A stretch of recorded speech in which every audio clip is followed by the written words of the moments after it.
Good evening, all. Ira Epstein with your metal market wrap-up, and this wrap-up is for the evening of Wednesday, and we're at the 21st of August, 2024. Well, metal markets. You can see that you're up again in the gold market, up in the silver, the copper, the platinum, all moving to the upside. You're even up in all the stock indices tonight. So, tomorrow morning we get some information, but what moved the market today, and we'll cover that first, was we had revisions to the payroll numbers from the time frame of August 2023 to March of 2024. And they revised them downward by 814,000. When you take that and you divide it up, it's about 68,000 jobs less per month if you smoothed it all out. But you still end up with 170,000 plus jobs. And that's still a very good number, and the market looked at it that way. You didn't even get a reaction to it, which was a surprise to me. Thought you'd get something. So will we get a reaction to other things? Well, let's take a look at what's coming up on the horizon. We get the Chicago Federal Reserve July National Activity Index at 7:30. Jobless claims come out at 7:30 as well. Initial claims are expected at 270,000, up 3,000 from last week. S&P Global released their U.S. preliminary manufacturing and service sector PMIs. Your existing home sales come out at 9, and natural gas storage report at 9:30. Then we move on after this to Friday, where we get the Fed Chair Powell giving the keynote speech at the opening of the Jackson Hole Symposium. And we'll see a lot of central bankers talk. But what do you make out of this data today? Well, when you read the notes, and I covered this in great detail tonight in my research for my futures traders. Remember, subscribers can subscribe to my written updates. I write 2 a day. And I hone in on things you should be concentrating on. This certainly gives those that wanted to make a move, and there were members that wanted to move in July, if you read the notes, for the rate cut. Is this enough for a quarter point, half point? Hard to tell. We need to get past the PMIs and the CPIs, and as long as they're as they were or weaker, those go all into the camp of cut. And then the jobs report at the beginning of the month. So when I look at all this and how it's shaping up, I'm still in the camp for a cut. I'm still flipping a coin. Is it a quarter point, half point? Does the Fed want to get how much in front of a labor market that is weakening? But they won't know that complete number until they see the jobs report. However, you did lose 812,000 jobs you thought you had. So that keeps me right where I'm at. Now, if you had stronger numbers in PMI and CPI by a lot, and a jobs report that surprised you and went to the upside and everybody's getting employed again, that would be a surprise along with tomorrow's jobless claims. I don't expect that to happen. So I'm in the camp that says the Fed at some point will make a quarter point cut right now and appease the market and look at data and then make other adjustments as necessary. Why? Because they agreed that the market is restrictive on the interest rate, and they don't want to see labor wobble too much because that is the backbone of what's going on. And at a 4.3% unemployment rate, now you subtracted 812,000 jobs, I think you got to get on with the cutting. That's the camp that I'm in. Half, quarter, can't answer yet. When you look at gold, how's it responding? Well, if the dollar's falling, and the dollar's at a 7-month low, if interest rates are falling, and you went through on the 10-year note today, 3.8%, got under that at one point. Okay, now you got to pay attention because things are starting to go this way, and gold will go the other way. Why? Because the dollar's getting lower. It's cheaper to buy gold in dollars. Number 2, interest rates are dropping. Number 3, once the U.S. throws in the towel and starts these cutting rates, what happens abroad?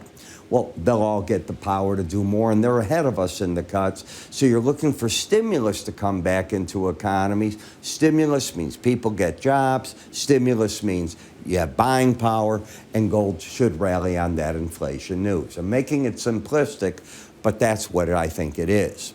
When you look at the move up, you can see that you've been moving in a nice manner. This is the swing line. I teach this in my charting course, and it's an indicator that's in our charting software. You've got a pattern of, I think you'd agree, higher highs, certainly higher lows on these valleys. That's bullish. An uptrend's defined as higher highs, higher lows.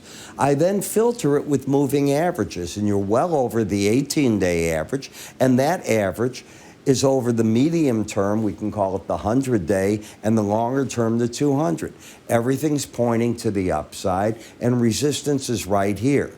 You hit it 3 days, you backed away from it today. Will you be able to go back up to it again tomorrow? But the trend is up, and what we're trying to do is see if we can embed the slow stochastics. We don't know where Thursday's going to close, so you back out Thursday.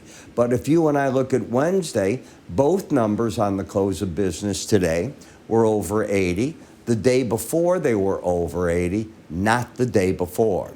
Tomorrow determines that if we embed. If we embed, I get aggressive on buying, on pullbacks, mentally, putting out numbers in my subscriber video until that pattern is lost.